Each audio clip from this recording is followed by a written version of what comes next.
Wartawan Suara Flobamora Fabian Latuan diserang sekelompok preman pada Selasa 26 April 2022. Penyerangan tersebut terjadi di depan kantor PT Flobamora di Kota Kupang, Nusa Tenggara Timur. Peristiwa itu terjadi usai Fabi bersama beberapa wartawan menghadiri jumpa pers yang dijadwalkan oleh PT Flobamora. Bermula dari berita yang ditulis oleh Fabi dan wartawan lain yang bergabung dalam komunitas Wartawan Peduli Pembangunan atau KWAPEM terkait dividen sebesar 1,6 miliar rupiah yang menjadi temuan BPK. Berita tersebut diterbitkan pada 21 April. Upaya konfirmasi sebelumnya tidak berhasil sebab pihak PT Flobamora tidak bisa ditemui. Bahkan telepon dari Fabi juga ditolak oleh direktur perusahaan milik pemerintah Provinsi Nusa Tenggara Timur itu. Kita kan WA konfirmasi berapa hari sebelum itu juga tidak dibalas. Konfirmasi beritanya tidak dibalas, dibaca saja. Saya telepon pun ditolak oleh Dirut untuk konfirmasi. Dan hari Kamis kita tayang hari Jumat kami pergi ke PT Flobamora. Hari Jumat kami pergi ke PT Flobamora untuk konfirmasi mereka.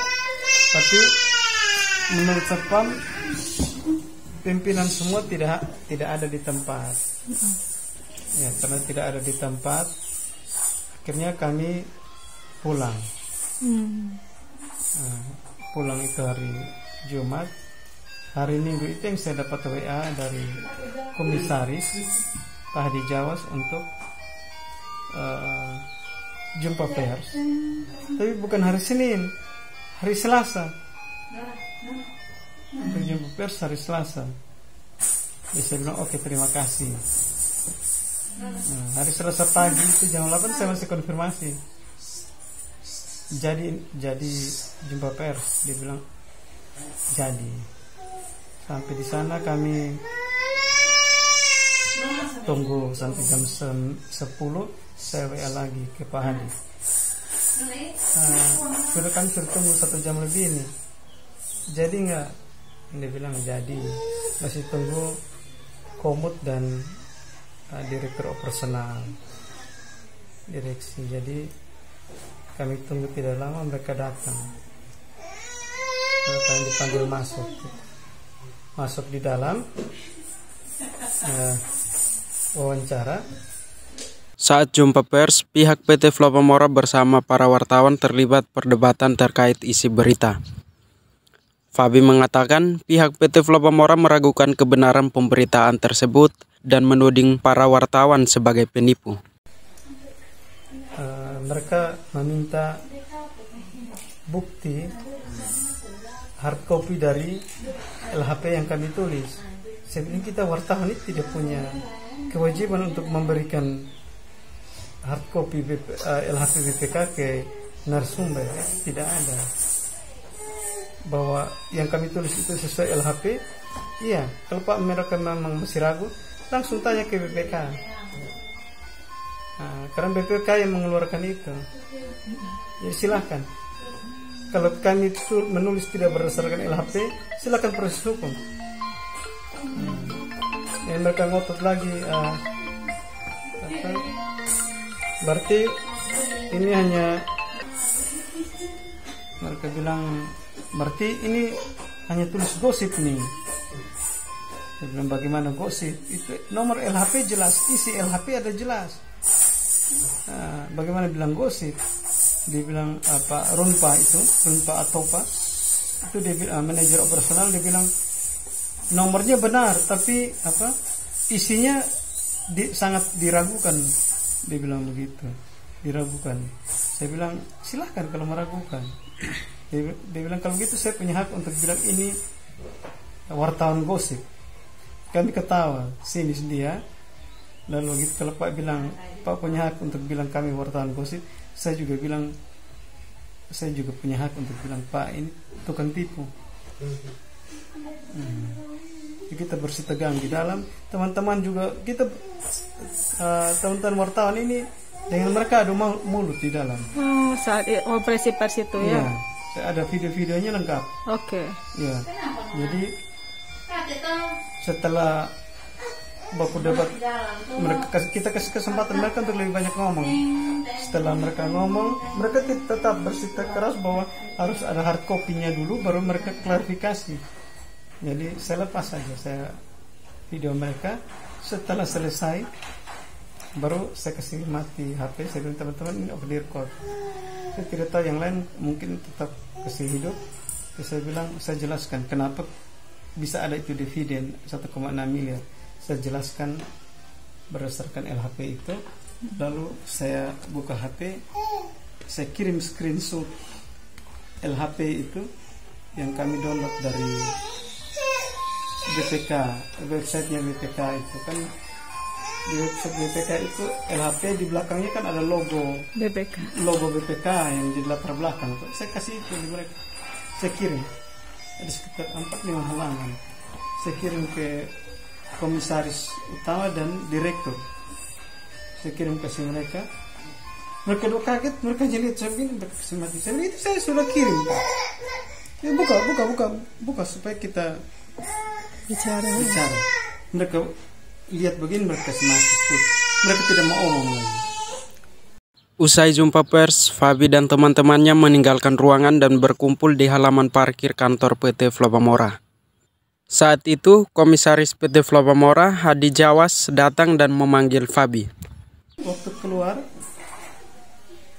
kita masih kerumunan di tempat parkir itu. Pak Hadi Jawas keluar. Dia panggil saya, teriak.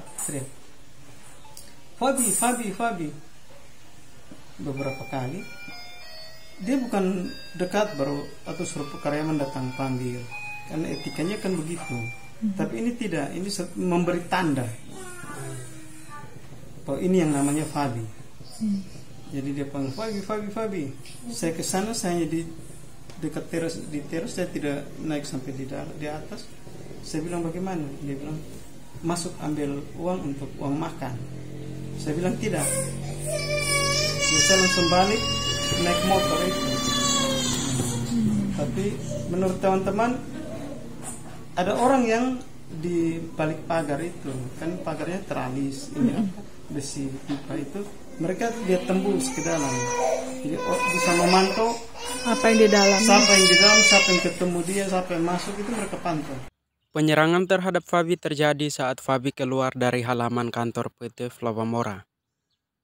Di depan pintu pagar, Fabi berhenti, lalu seseorang memanggil namanya lagi. Fabi menoleh ke arah suara itu dan di luar dugaannya, pukulan mendarat di wajahnya. Mereka di sebelah, orang-orang itu ada di sebelah kiri. Memang betul waktu saya naik motor, parkir di depan pintu, ada nona naik itu, saya motor baru mau start hidup itu yang mereka, saya panggil teman wartawan. Tapi begitu saya panggil ke kanan, mereka ada yang panggil Fabi. Ya, saya balik begini baru lihat orangnya sudah dipukul di hidung. Jadi pandangan kabur. Saya tidak lihat orangnya siapa. Itu mereka datangnya dari kiri,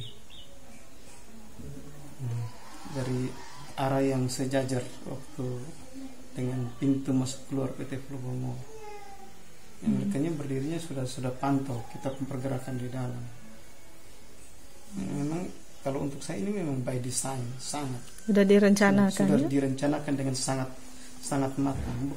Bukan apa ini, tapi ini memang orang-orang profesional. Dari cara serangnya itu mereka profesional sekali, cepat.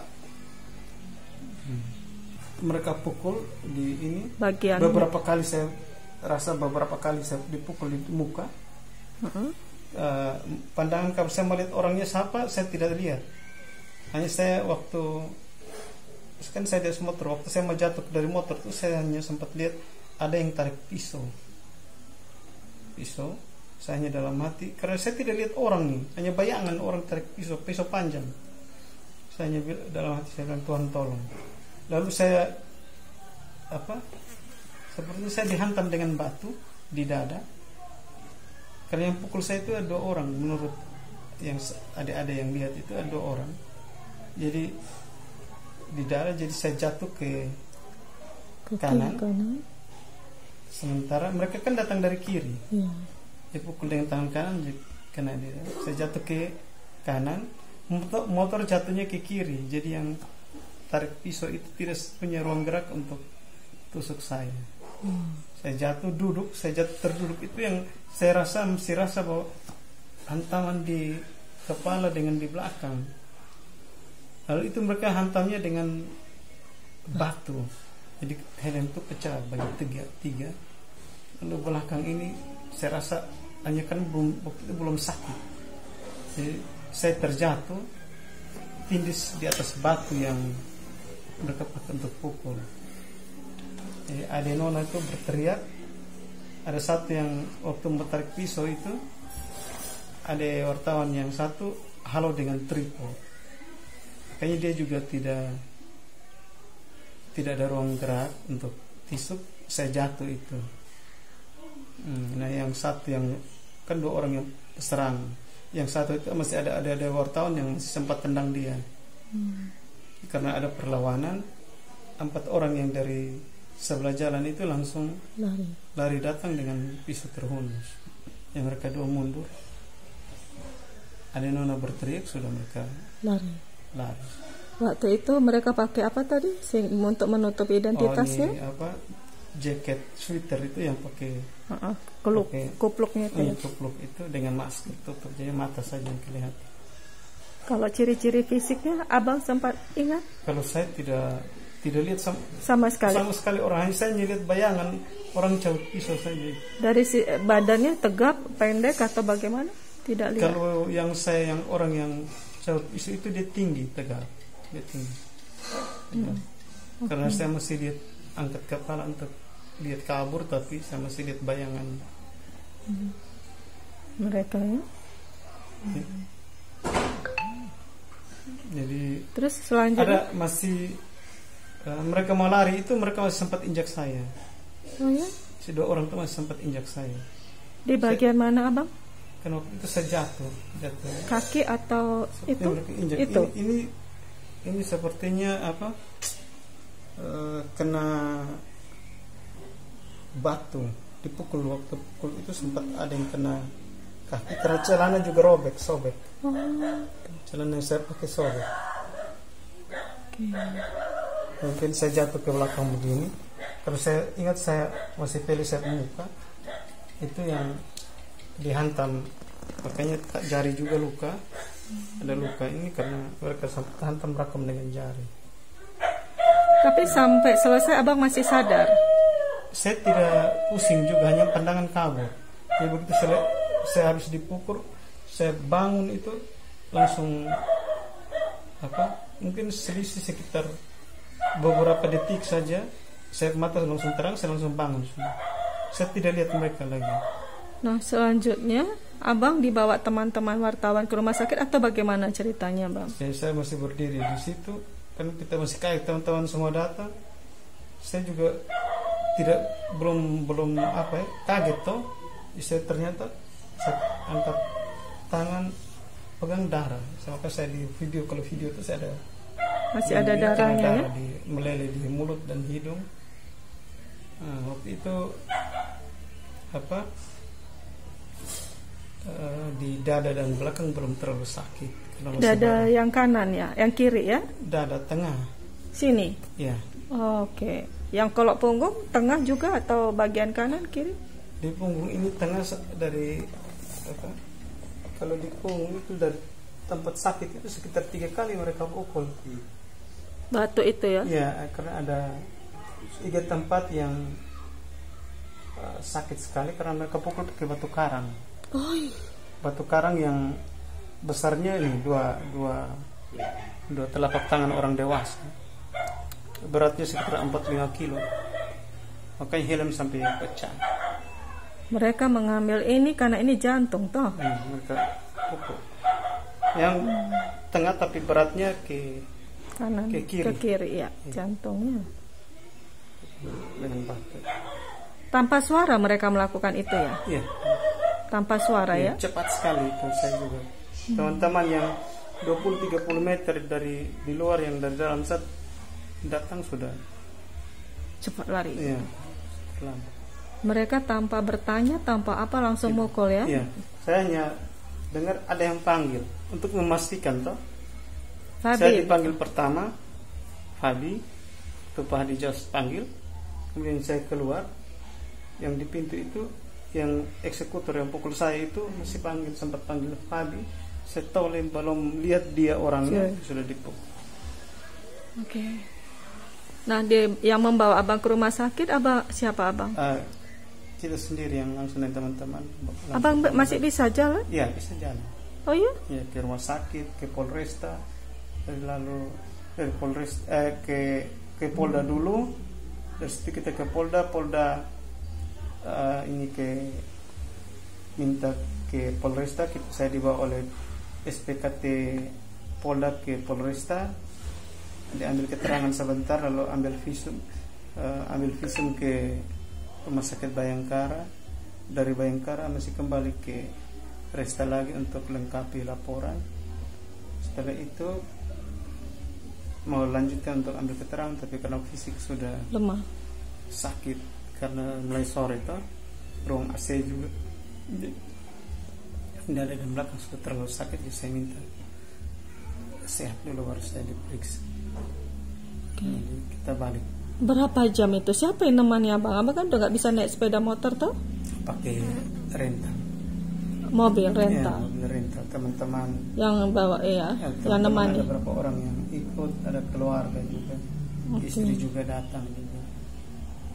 Itu saya di Resta, lapor di Resta itu istri dan keluarga nemani.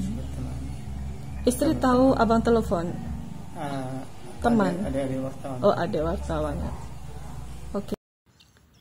Fabi pun menduga penyerangan yang dialaminya ada kaitannya dengan berita yang mereka tulis. Kalau lihat dari kronologisnya, itu pasti berkaitan dengan berita 1,6 miliar dividen yang tidak dibagi, yang tidak dibayar. Karena preman-preman tahu dari mana kami ada di situ. Iya.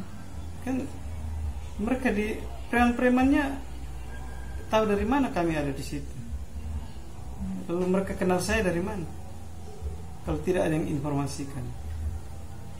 Jadi ini semua by design, sudah pasti. Jadi jumpa pers itu hanya jebakan. Hanya jebakan.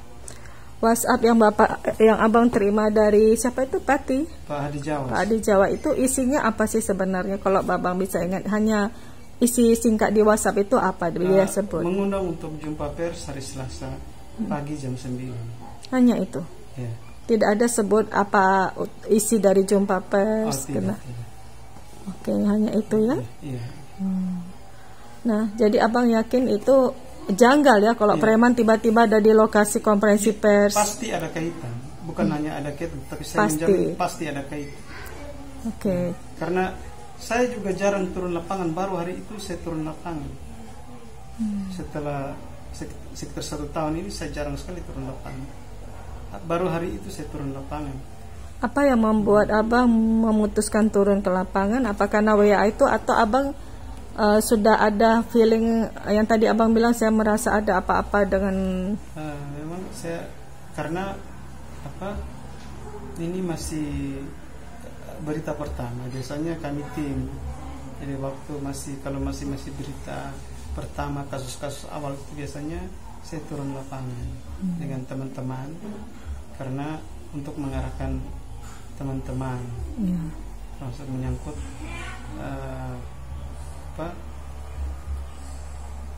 pemahaman tentang LHP BPK. Jadi saya perlu turun supaya jangan sampai melenceng dari kita punya pemberitaan. Nanti misalnya saat klarifikasi kita menulisnya lain, digiring ke arah lain, akhirnya tidak nyambung, tidak menjawab apa yang kita tulis.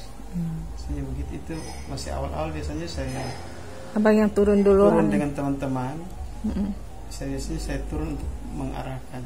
Kalau sudah ada pemberitaan 2-3 kali biasanya saya sudah lepas karena teman-teman tim yang lain sudah menguasai kasusnya.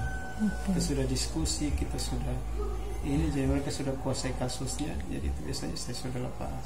Itu teman-teman maksudnya komunitas wartawan Ya, komunitas apa namanya? wartawan peduli pembangunan. Komunitas wartawan peduli pembangunan. Ada berapa media itu, Bang? Kita ada belasan media yang aktif.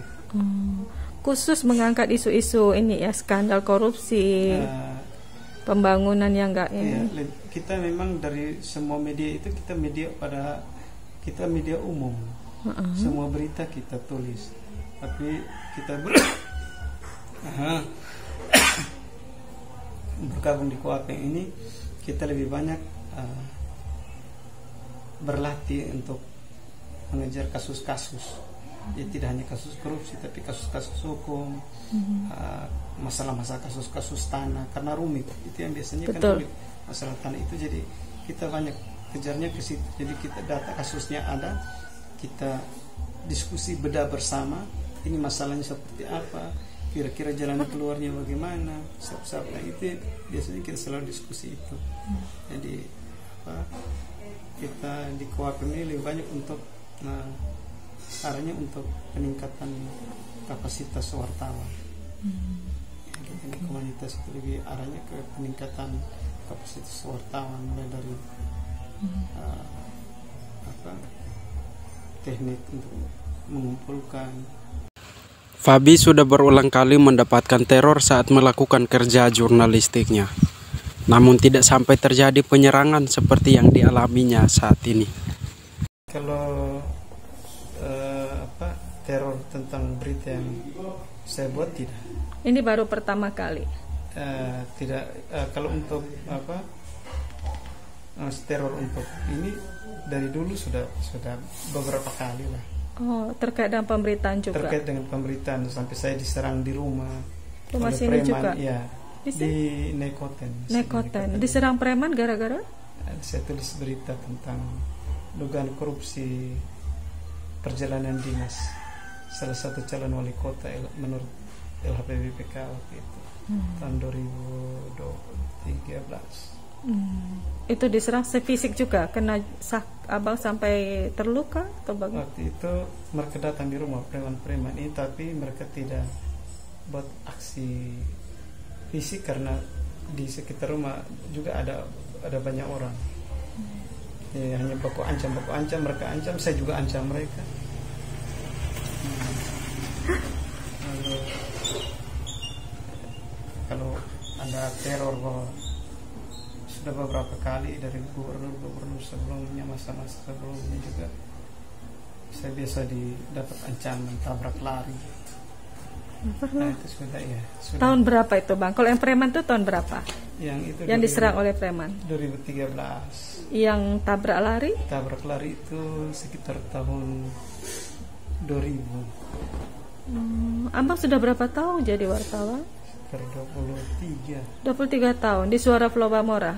Iya, dari Pos Kupang. Sebelumnya di Pos Kupang 2 tahun lebih, kemudian keluar kita di tabloid Duta Flobamor, kemudian saya sebagai Wapemret, kemudian saya bikin media Suara Flobamora, tabloid juga dari tahun 2001 sampai sekarang. 2001 ya, kita sampai cetak sampai sekitar 2004 itu saya bikin lagi satu media Citra Nusa yang sampai sekarang juga masih ada, Citra Nusa. Mulai 2000 ya, mulai online ini yang kan mulai bikin online dari tabloid jadi online. Oke. Tahun berapa berubah ke online, Bang? Sekitar tahun 2016. Oh, 2016. Sudah lama ya, termasuk lama juga ya. Oke. Jadi kalau Abang ingat itu udah berapa kali Abang dapat teror karena pemberitaan Abang? Ancaman-ancaman itu sudah berulang kali. Lewat apa aja mereka, Bang? SMS, telepon gelap. Paling banyak itu telepon gelap. Tapi Abang melaporkan nggak? Tidak. Kenapa, Bang? Karena saya anggap itu telepon gelap saja. Kita hanya hati-hati di lapangan. Kalau serangan sampai nabrak lari? itu saya dapat informasi langsung dan pelakunya secara tidak sengaja mereka ngomong ke saya, padahal saya yang jadi target sebenarnya. Kok bisa? Iya, itu juga jalan Tuhan lah untuk saya. Karena pelakunya dia dapat pesanan, dia tidak sadar, dia ngomong. Oh ya? Iya. Siapa yang memesan dia? Ya, salah satu pejabat penting Di sini, di NTT Ya. ini. Karena saya tulis kasus-kasus korupsi juga. Terus untuk saat ini kan ini termasuk yang terparah ini Bang kalau Waktu teror untuk tabrak lari itu kami 3 orang. Saya anggota DPR waktu itu, DPR Provinsi waktu itu Pak Arif Rahman, dan seorang teman jurnalis Polres Pos Pak Damian Kenjan. Kami 3 yang dapat teror untuk tabrak lari. Dan saya minta Pak Arif Rahman waktu itu karena pakai motor, saya bilang kakak jangan pakai motor karena kita jadi target. Jadi 1 minggu dia ikut, saya bilang pakai mobil jemputan dari DPR. 1 minggu dia ikut pakai jemputan DPR, dia aman. Jadi dia masa yang kedua dia pakai motor. Saat dia pakai motor ke waktu itu saya ingat betul masih Menteri Andi Malaranggeng waktu itu, dia datang sosialisasi di Aula Iltari. Di kami libur DPR juga diundang. Dia datang dengan motor, dia pulang juga dengan motor, diikuti sampai di rumah, dia ke supermarket diikuti, dia balik ke rumah, itu yang mereka pastikan bahwa itu dia, mereka tabrak. lari tabrak dia. Jadi hanya belum sempat tabrak, karena saya sudah ingatkan polanya, mereka akan pakai mobil hartau tanpa plat, lihat di kaca spion, jadi jalan hati-hati. Jadi dia ingat apa yang saya bilang, itu langsung dia banting setir masuk dalam got. Itu yang dia mengalami luka-luka. Dia tidak ke rumah sakit, tapi dia kembali ke Aula tadi hanya mau bilang bahwa apa yang saya katakan itu sudah terjadi di dia. Jadi saya harus hati-hati. Kalau abang nggak sempat, nggak ada ya? Nggak ada. Kita atur ya, kalau mau bilang kita juga menyamar lah. Selama ini begitu memang. Hari Selasa itu saya kecolongan. Kenapa Bang? Kecolongan. Saya tidak hati-hati. Selama ini sangat hati-hati. Apa yang dimaksud dengan kecolongan? Abang nggak menyamar atau tidak memakai sesuatu menyembunyikan identitas? Saya gantung kartu pers, lalu saya tidak antisipasi, tidak waspada. Biasanya saya sangat waspada yang begitu, tapi kemarin itu saya tidak. Saya juga kecolongan, tidak waspada, tidak mencurigai memang. Tapi ya sudah feeling. Tapi waktu keluar itu saya tidak mencurigai memang. Sampai kejadian. Feelingnya seperti apa sih abang rasakan? Karena kita berusaha untuk konfirmasi, mereka tidak layani. Tapi kemudian tiba-tiba mereka yang ngundang untuk jumpa pers. Jumpa pers. Itu ya aneh menurut abang ya? Yang aneh itu yang. Waktu itu saya sempat mau ajak untuk teman yang untuk mengawal, tapi tidak sempat waktu itu karena buru-buru juga. Saat ini abang masuk dalam perlindungan kepolisian atau bagaimana? Saya sudah minta perlindungan dari kepolisian. Abang perlu perlindungan dari LPSK enggak? Kalau dari LPSK sangat dibutuhkan. Kami bukan hanya saya, tapi teman-teman di Puapin, kami sangat membutuhkan perlindungan dari aparat dan LPSK, karena kasus-kasus yang kami tulis ini belum selesai, ini masih banyak ya, masih kulit luarnya, masih kulit arinya. Kita belum sampai ke inti korupsinya. Kalau kita sudah sampai ke inti korupsinya, siapa-siapa yang terlibat, ini kita perlu pengamanan ekstra. Abang ada organisasi pers yang abang ikuti untuk ini selama menjadi anggota ini ya, PBI atau dulu, yang Haji? Dulu di Paskupang di PBI, Suara Pelopamora awal-awal juga PBI. Terus? Ya, ini kan pergantian sana sini, jadi diajak masuk Haji juga pernah. kita anggota AJI dengan kita Pak James Ventuna. Kita masuk ke AJI, di AJI, bergabung di AJI. Kemudian terakhir ini teman-teman mengajak karena putus kontak dengan teman-teman yang lain, akhirnya kita juga minta masuk ke PBRI. Sekarang saya dengan teman-teman di PBRI, di PBRI ini kita menyebar lah. Ya. Kenapa abang sampai begitu komit dengan ambil isu-isu yang menurut saya ini kan penuh resiko ya, dan abang menjalani bertahun-tahun dengan segala teror dan ini. Kenapa bang? Apa yang membuat abang memutuskan bertahan mengangkat isu begini? Jadi mungkin karena jiwa aktivis. Masih kuliah dulu kan kita aktif di berbagai organisasi. Lalu waktu demo 98 menurunkan Soeharto itu, saya juga pimpin demo dan ditangkap polisi, dipukul sampai tulang-tulang saya juga terlepas, diinjak, dipukul, diborgol.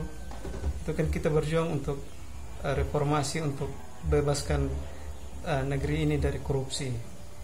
Tapi ternyata tetap saja begini.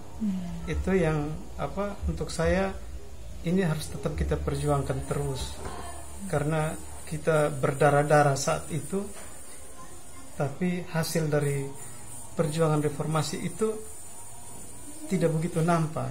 Itu yang makanya saya lebih banyak konsisten untuk kasus-kasus korupsi ini, karena saya melihat sendiri bahwa kasus-kasus korupsi itu masih tetap merajalela seperti waktu zaman Orde Baru, tapi hanya polanya, motifnya yang beda saja.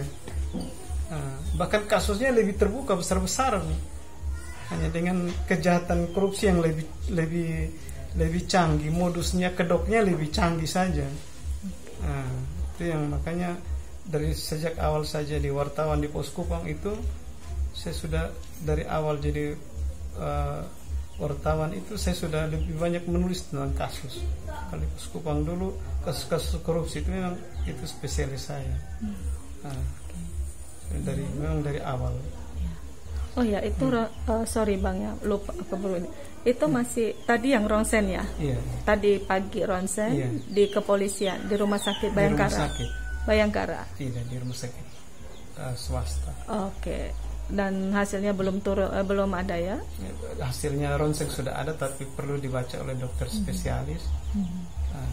Dokter spesialis baca, mereka buat catatan ke dokter umum, baru dokter umum kita bisa ketemu dokter umum untuk mereka sampaikan hasil ronsen. Iya. Ini isunya pengaduannya sudah dipegang oleh Polres ya, Kupang Kota ya? Saat Selasa itu langsung dilaporkan di Polres Kupang Kota. Iya, siapa pengacara abang? Belum ada. Abang mau sendiri ininya atau abang akan? Memang ada teman-teman pengacara banyak yang sudah bersedia membantu ya. Membantu.